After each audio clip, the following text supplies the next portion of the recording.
Team India के गेंदबाजों की घातक गेंदबाजी के सामने ढेर हुई इंग्लैंड की टीम। भारतीय गेंदबाजों ने रचा इतिहास। नमस्कार दोस्तों, स्वागत है आपका एक बार फिर हमारे चैनल क्रिकेट एज में। दोस्तों, भारत और इंग्लैंड के बीच खेले जा रहे दूसरे वनडे मुकाबले में भारतीय गेंदबाजों ने शानदार परफॉर्मेंस करते हुए इंग्लैंड की टीम को एक बार फिर से ऑल आउट कर दिया है। तो दोस्तों, हम आपको इस मुकाबले का पूरा हाईलाइट तो इस वीडियो में बताएंगे, लेकिन दोस्तों उससे पहले आप भी टीम इंडिया के इस शानदार परफॉर्मेंस को देखकर खुश हैं तो इस वीडियो को एक लाइक जरूर कर दें। हम इस वीडियो का लाइक टारगेट रख रहे हैं मात्र 500 लाइक, तो जल्द से जल्द इस टारगेट को पूरा करें। और साथ ही दोस्तों, चैनल पर नए हैं तो चैनल को सब्सक्राइब कर लें। तो चलिए दोस्तों, जानते हैं पूरा हाईलाइट शुरुआत से ही। तो दोस्तों, आज के इस महामुकाबले के टॉस की हम बात करें तो सिक्का उछाला टीम इंडिया के कप्तान रोहित शर्मा ने, लेकिन ये सिक्का एक बार फिर से गिरा जोस बटलर के पक्ष में। लेकिन एक बार फिर सबको चकित करते हुए इन्होंने पहले बल्लेबाजी का फैसला किया। आज टीम में 3 बदलाव किए, जहां पर ओवरटन, एटिंगसन और मार्कवुड की वापसी हुई। तो वहीं पर दोस्तों टीम इंडिया में भी आज 2 बड़े बदलाव हुए, जहाँ पर विराट कोहली की तो वापसी हुई, साथ ही वरुण चक्रवर्ती को भी डेब्यू करने का मौका मिला। तो वहीं पर दोस्तों यहाँ पर इंग्लैंड की तरफ से फिलिप सेल्ट और बेन डकेट पारी की शुरुआत करने उतरे। तो दोस्तों, पहला चौका पहले ओवर की आखिरी गेंद पर ही फिलिप सेल्ट ने जड़ दिया, मोहम्मद शमी की गेंद पर कवर वे पॉइंट की तरफ। इसके बाद दूसरे ओवर में भी शानदार बल्लेबाजी करते हुए बेन डकेट ने शुरुआती 2 गेंदों पर हर्षित राणा के 2 शानदार चौके जड़े, जहां पर एक चौका उन्होंने मिड विकेट की तरफ लगाया तो एक शॉट शानदार तरीके से एज के जरिए चौके के ले गया। इसके बाद तो उन्होंने हर ओवर में शानदार बल्लेबाजी की। तीसरे ओवर में भी मोहम्मद शमी के सामने 2 चौके यहाँ पर बेन डकेट ने जड़े, तो चौथा ओवर डालने आए हर्षित राणा के ओवर में भी एक और शानदार चौका उन्होंने जड़ दिया। वहीं पर चौकों का ये शानदार आगाज चलता रहा। जहाँ तक की बात की जाए दोस्तों, यहाँ पर हार्दिक पांड्या जब छठा ओवर लेकर आए तो उनके ओवर की चौथी गेंद पर भी एक शानदार चौका यहाँ पर बेन डकेट ने जड़ दिया।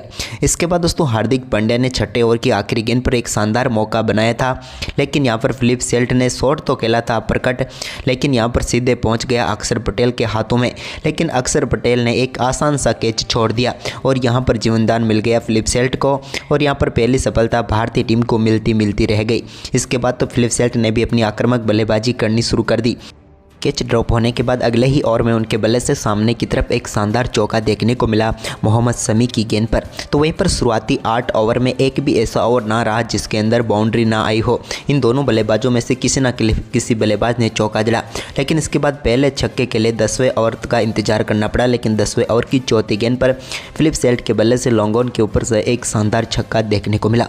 तो वहीं पर इसके बाद 11वें ओवर की 5वीं गेंद पर वरुण चक्रवर्ती की गेंद पर शानदार बल्लेबाजी करते हुए अपना बेहतरीन अर्धशतक बेन डकेट ने पूरा कर लिया। शानदार बल्लेबाजी करते हुए इन्होंने मात्र 36 गेंदों पर ही अपना अर्धशतक पूरा किया।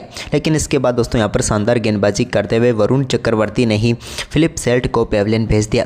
फिलिप सेल्ट बड़ा शॉट खेलने के लिए गए उनकी गेंद पर, लेकिन गेंद सिर्फ वहीं पर खड़ी हुई और रविंद्र जडेजा ने शानदार कैच पकड़ा और फिलिप सेल्ट इस मुकाबले में 29 गेंदों का सामना करने के बाद 26 रन बनाकर पेविलियन लौट गए। तो वहीं पर इसके बाद दोस्तों यहाँ पर बेन डकेट ने एक और शानदार शॉट खेला 14वें ओवर की चौथी गेंद पर, जब उन्होंने गेंद को बेहतरीन तरीके से मिड विकेट की तरफ चौके के लिए बाउंड्री लाइन के पार भेजकर अपनी पारी का एक और शानदार चौका जड़ दिया।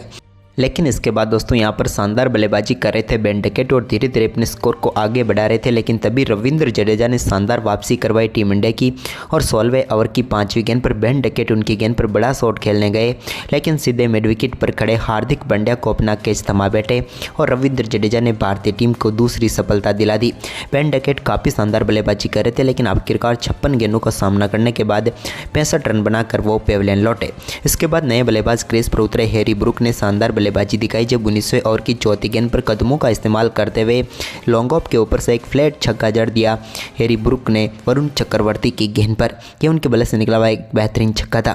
इसके बाद रविंद्र जडेजा के सामने भी हैरी ब्रूक ने एक शानदार शॉट खेला, जिसके चलते गेंद को चौके के लिए उन्होंने बाउंड्री लाइन के पार भेजा।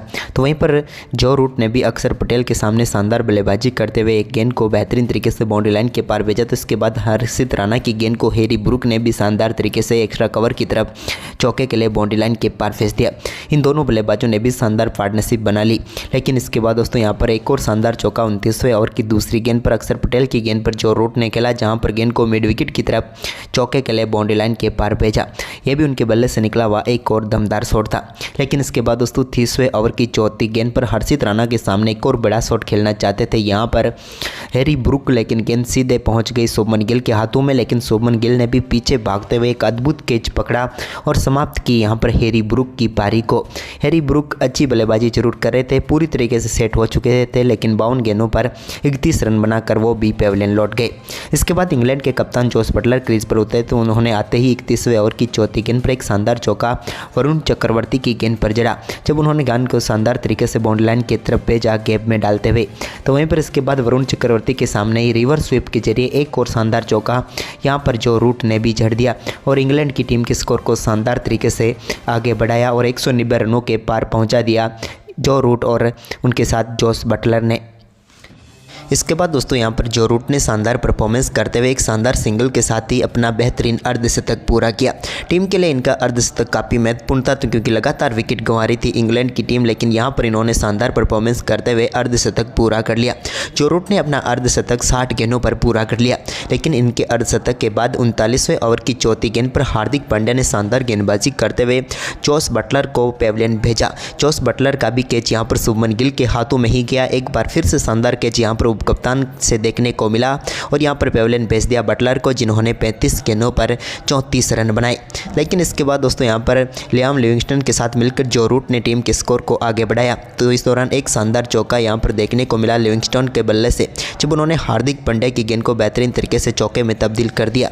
तो वहीं पर इसके बाद जो रूट ने भी 41वें ओवर की पहली गेंद पर एक और शानदार चौका जो रूट ने लगाया यहाँ पर हार्दिक पांड्या की गेंद पर। इसके बाद रविंद्र जडेजा का सामना हुआ जो रूट से, तो यहाँ पर रविंद्र जडेजा ने एक बार फिर से जो रूट को पेविलियन भेजा और विराट कोहली ने शानदार कैच पकड़ा। जो रूट की हम बात करें दोस्तों तो उन्होंने 72 गेंदों पर 69 रनों की शानदार पारी खेलकर पेविलियन की राह पकड़ी। तो वहीं पर इसके बाद जेमी ओवर्टन जो कि नए बल्लेबाज के तौर पर खेलने के लिए उतरे, वो भी ज़्यादा कुछ खास नहीं कर पाए और 45वें ओवर की आखिरी गेंद पर बड़ा शॉट खेलने के चक्कर में रविंद्र जडेजा का ही शिकार बने और एक बार फिर शुभमन गिल ने शानदार कैच पकड़ा। यहाँ पर हम बात करें दोस्तों जेमी ओवर्टन की, तो वो 10 गेंदों पर 6 रन बनाकर पेविलियन लौट गए।